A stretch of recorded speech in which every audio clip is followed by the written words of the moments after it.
Salim Tobias Pérez, bonjour. Bonjour. Vous avez publié aux éditions L'Harmattan, Religion, immigration et intégration aux États-Unis, un livre sous-titré Une communauté hispanique à New York. Alors en écrivant ce livre, quel est le propos de ce livre? Bien, le propos de ce livre se situe dans mon expérience de quelques années auprès des communautés hispaniques aux États-Unis. Et le désir, bien sûr, de rendre compte de ceci à partir d'une condition de réalisme. Ce que j'ai essayé de faire dans mon livre, c'est simplement de traduire les comportements, les transformations des comportements religieux des hispaniques dominicains. Et tout cela a été fait dans un quartier assez typique de New York, dans le quartier de Washington Heights. Je fais une expérience de quelques années dans une paroisse, non? Et j'ai pris une communauté hispanique d'une population à majorité de la République dominicaine. Et il faut dire aussi que le terme hispanique comme catégorie ethnique a été introduit, a été incorporé par le gouvernement des États-Unis dans les années 1970, définissant des populations venues de l'Amérique latine, des ressortissants aussi d'Espagne, de Portugal, du Brésil, d'Haïti, et bien sûr des citoyens nés au Porto Rico. Le terme hispanique, après, il est apparu le terme latino dans le recensement de 1970. Les deux termes touchent les mêmes populations et ont les mêmes implications. Implications que je voudrais dire que la catégorie ethnique n'implique pas seulement la question de la langue espagnole. Il implique aussi les origines ethniques. Il est intéressant aussi de constater que les hispaniques aux États-Unis aujourd'hui forment une population que, si l'on croit les chiffres du recensement de 2010, on a estimé à 50,5 millions de hispaniques aux États-Unis. Donc c'est une population considérable. Il représente 16% de toute la population des États-Unis, c'est-à-dire il y a 308 millions d'Américains, dont les hispaniques représentent 16%. C'est vraiment considérable. Il y a l'explosion, disons comme ça, des hispaniques a été tellement rapide. Mais c'est vrai qu'il a contribué aussi l'immigration irrégulière, ce qu'on appelle en France les sans-papiers, des gens qui arrivent de cette façon-là et qu'on considère, on n'a pas de statistiques à ce niveau-là, mais les démographes considèrent qu'il y a au moins 9 à 10 millions d'immigrés donc, qui sont entrés dans des situations, qui sont dans des situations irrégulières. Les hispaniques, ce qui est intéressant, c'est que les hispaniques, j'essaie de démontrer comment les hispaniques sont en train de transformer l'Église catholique américaine. Si on tient compte que, et si l'on croit aussi les chiffres qui nous donnent, par exemple, Pew Research Center, les hispaniques représentent 34% de toute la population catholique aux États-Unis. C'est énorme.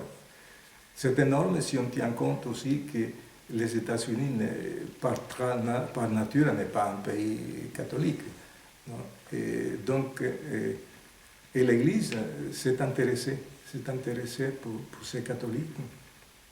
Mais dans mon livre, je je ne traite pas les hispaniques d'une façon générale. Parce que c'est vrai que les hispaniques, ce n'est pas une communauté homogène. Non. Parce que les hispaniques, on ne peut pas dire que les Colombiens sont comme les Honduriens, les gens de Guatemala, du Mexique. Et donc je me suis concentré avec un sous-groupe, c'est-à-dire les gens provenant de la République dominicaine. Parce que je trouvais que c'était le terrain de mon expérience. Je me suis concentré parce que c'est une communauté qui aussi a augmenté d'une façon considérable. Si on voit les chiffres, par exemple, en 1970, il y avait à peu près 13 000 Dominicains à New York. Je parle de la ville de New York. Aujourd'hui, on a estimé presque 700 000 hispaniques dominicains à New York. Ça, c'est aussi énorme. Et cette église où je fais l'expérience, la plupart, ce sont des dominicains. Donc, c'est intéressant de constater aussi que les hispaniques, dans ce moment, sont en train de transformer l'Église américaine. Alors justement, comment l'Église catholique, ou plus précisément comment l'institution catholique, intervient-elle dans le processus d'incorporation? C'est intéressant la question parce que l'Église catholique doit donner une réponse. Et la réponse, l'Église est intervenue de deux façons. Non. Dans un premier moment, la préoccupation administrative de l'Église, c'était de créer une structure hispanique. Et pourquoi? Parce que l'Église devait assurer l'administration des sacrements, la catéchèse pour les gens, pour les enfants. Et la paroisse devient, disons, l'entrée qui permet la transition des hispaniques dans la nouvelle terre d'accueil. Et donc, l'Église met à disposition, dans cette démarche, met à disposition de ces structures éducatives et aussi sociales.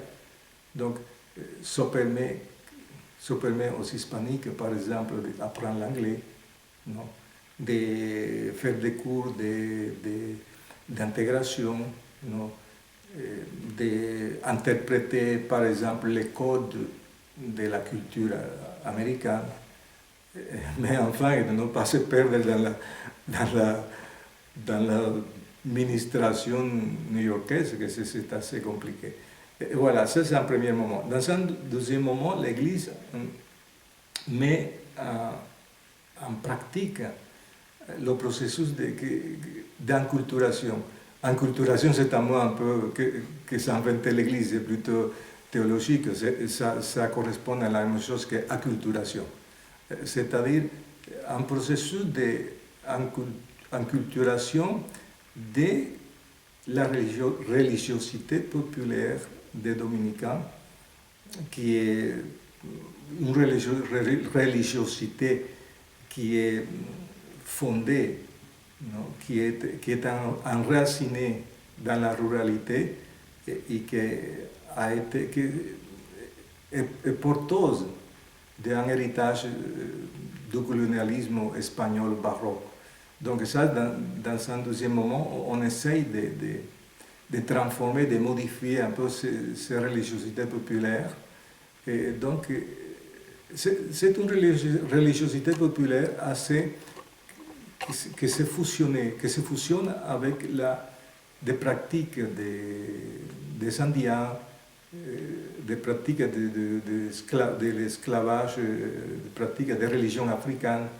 Alors, il y a une sorte de syncrétisme religieux qui se manifeste par des pratiques de voodoo, de santeria, les pratiques de guérison, de curanderisme qu'on appelle en espagnol, de la sorcellerie.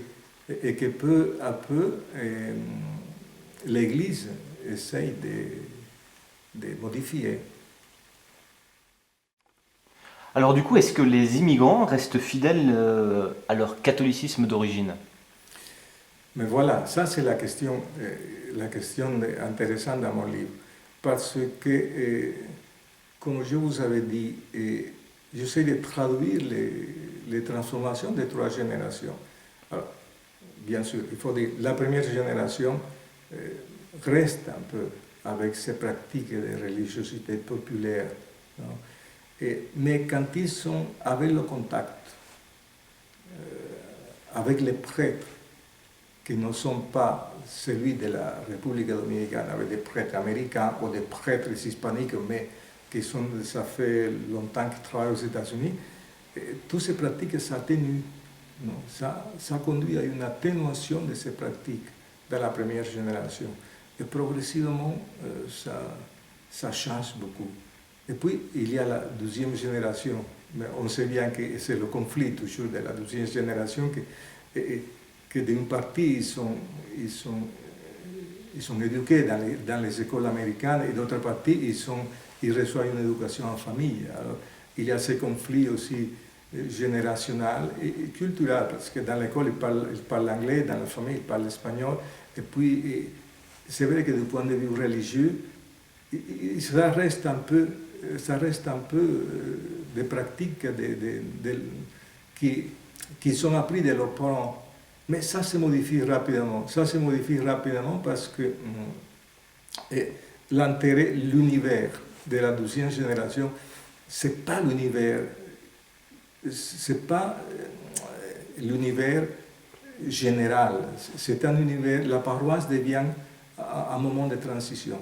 Pour eux, ce qui est important, c'est vivre, si on peut dire ça, le rêve américain. Voilà.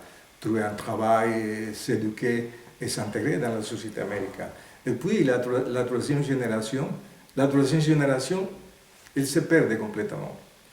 Il abandonne complètement toutes ces croyances, il devient pratiquement américain. Et je crois qu'il entre dans un processus européen de sécularisation. On ne le voit pas trop, mais au fond, on arrive à constater.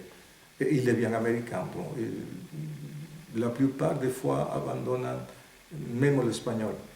Ou quand il le parle, il ne le parle pas très bien. Bon, mais la langue de la deuxième génération, c'est complètement l'anglais. Je peux dire qu'ils sont assimilés déjà à la culture américaine. Et finalement, quelle est la problématique que vous essayez de montrer? Justement, c'est ce que j'essaie de montrer, c'est que la problématique même à l'intérieur de l'Église, c'est que plus ces immigrants dominicains sont assimilés dans la culture américaine et plus ces comportements, ces croyances religieuses sont modifiés, moins ils s'identifient comme catholiques. C'est-à-dire, ils ont la tendance à se polariser dans l'univers religieux des États-Unis, que c'est vraiment un marché religieux aux États-Unis. Ils se polarisent entre ceux qui se convertissent au protestantisme, version pentecôtisme plutôt, et ceux qui finalement se disent sans religion, qu'on appelle aujourd'hui sans religion, non? Et des autres que finalement ils disent que ça rien m'intéresse. C'est-à-dire, mais ils ne disent pas qu'ils sont athées. Parce que athée, c'est un mot qui ne s'est pas bien vu, le mot athée aux États-Unis. Donc, la question, c'est que ces gens-là qui se convertissent aussi au pentecôtisme, à la fin, quand ils sont déçus du pentecôtisme, ces gens perdent complètement tout repère religieux. Voilà, c'est ça ce que j'ai arrivé à constater. Évidemment, pour faire tout ce travail, la démarche méthodologique, je crois que ça a été assez important et intéressant parce que pour arriver à tout cela, je dois parler de beaucoup de choses. il y a beaucoup de sujets qu'il faut aborder. Non, quand on voit le contenu de mon livre, je parle de l'anticatholicisme américain, je parle un peu du transnationalisme religieux, que c'est très intéressant d'aborder. Je parle un peu de la sécularisation aux États-Unis, que la sécularisation aux États-Unis, on dit qu'il n'y a pas de sécularisation. Aux États-Unis, on dit aux États-Unis, tout le monde croit en Dieu. Il faut aller doucement avec ça. Et puis je parle aussi de la religion civile, je parle aussi du protestantisme hispanique, parce qu'il y a aussi un protestantisme hispanique. Et je parle aussi du marché religieux aux États-Unis. Et je crois que ce qui est intéressant, c'est que les hispaniques, ils voient que l'Église catholique, elle est complètement non, disons, elle est différente à celle l'Église catholique qu'ils ont vécue en Amérique latine.